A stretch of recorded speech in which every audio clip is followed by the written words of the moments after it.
I've had some sellers tell me, wow, you're the only one who understands me, right? Or wow, you understand me so much better than the other guy at the other company. And it's amazing how sellers make such big decisions like who they are going to sell their house to and what that process is going to look like simply by whether or not they feel understood. Welcome to the Ryan Rice Show, where we talk about what we learned yesterday that we can apply today so that we can be better tomorrow. I hope you enjoy and subscribe. I recently reviewed all of our calls with our prospective clients that landed our biggest deals. And the one thing every single one of them had in common was that we did an exceptional job listening. We empathized well, we labeled their problems well, we labeled their identity well, which all of that made them feel like we understood them. And it seemed like in every case, once they felt understood, they were comfortable moving forward with our process. And in some case, we had to negotiate price a little bit, but ensuring they felt understood took place in every single one of these calls. Who am I? My name is Ryan Rice. I am a full-time real estate investor. We did 40 deals last year, and I share as much as I can with the hopes that it helps you in your real estate business. The term making someone feel understood is a little bit like smoke. It's hard to grab. You can't really figure out exactly what it means. And if I tell you to make someone feel understood, you may have difficulty figuring out precisely what to do next.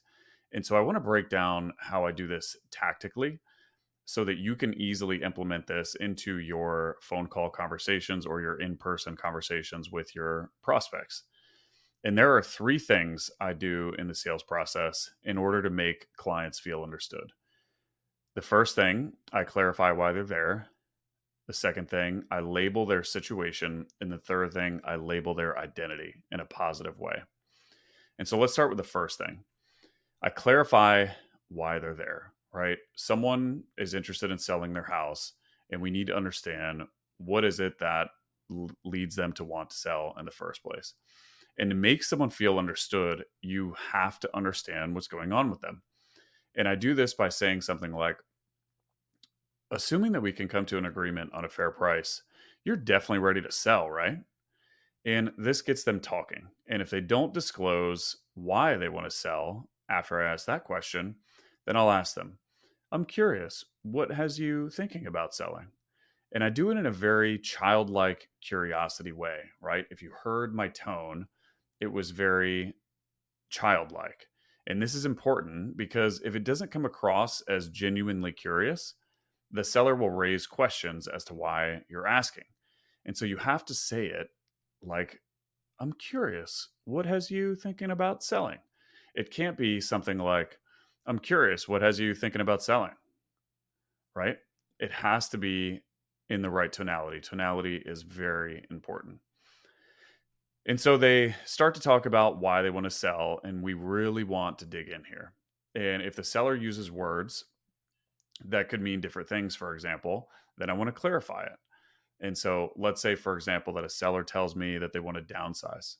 I'll say, when you say downsizing, what do you mean? And if a seller wants to downsize because their adult kid moved out, that's a lot different than a seller wanting to downsize because she just had hip surgery and she can't go up and down the stairs or maintain the yard anymore.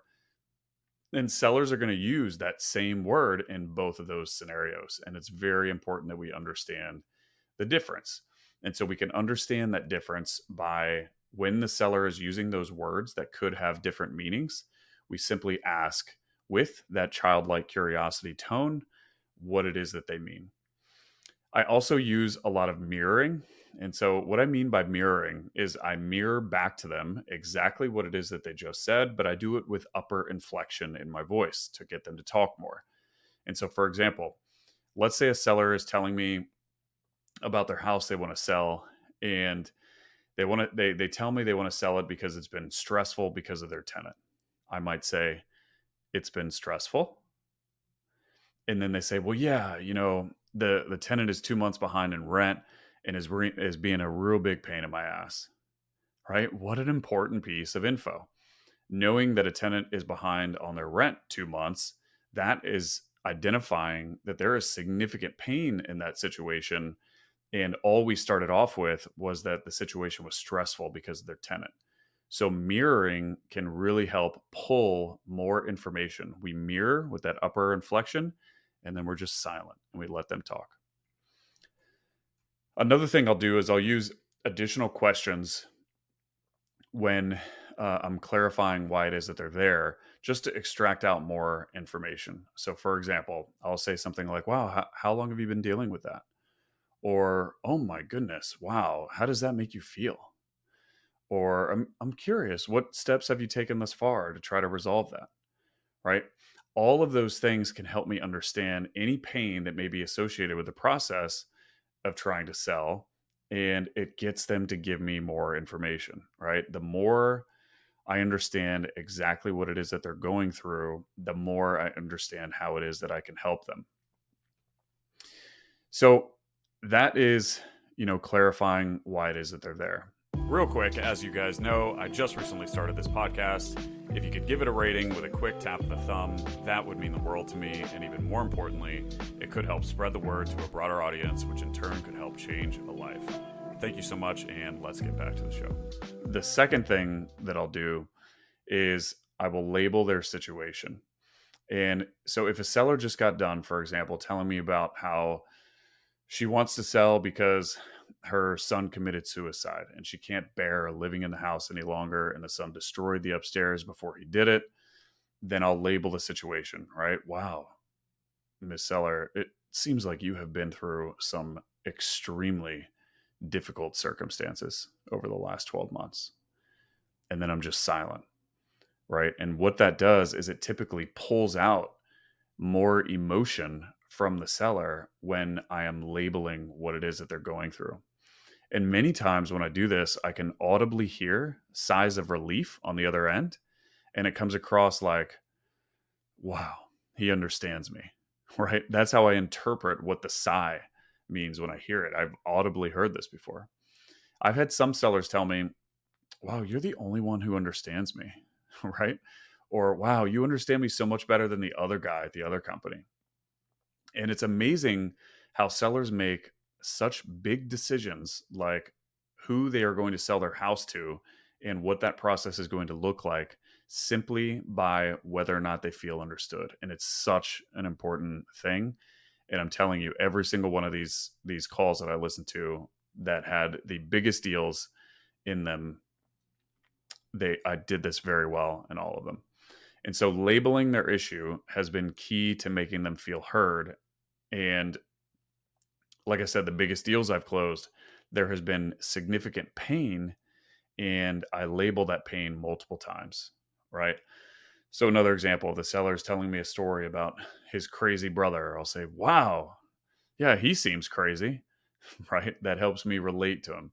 If a seller's telling me a story about mom passing away and him and his siblings just want an easy sale and they don't want to deal with the process of having to fix up the house, put it on the market, deal with showings, deal with inspections, all of that stuff, then I'll say something like, "Wow, yeah, it seems like you're a really busy man. Seems like you have a lot going on."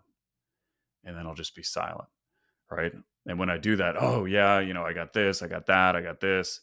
And again, just I can hear audibly in their voice how me understanding their situation makes them feel.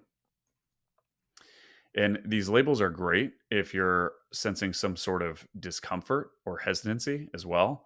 And so if you're going through your sales process, you're talking to a seller and you're noticing that there's something there that maybe the seller feels uncomfortable, but you can't peg what it is. You could say something like, "Mr. Seller, I'm sorry. I want to stop for a second. It seems like I've said something that's made you feel uncomfortable." And then I'm just silent, right?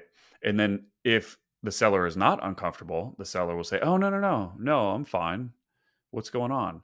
But if they are uncomfortable, to say, "Yeah, I was uncomfortable with this," and then you can address it. And so these labels are important because they can identify if something is there or not there if you're unsure if it is. Like if you're feeling that maybe the seller is having some sort of discomfort or hesitancy in your process.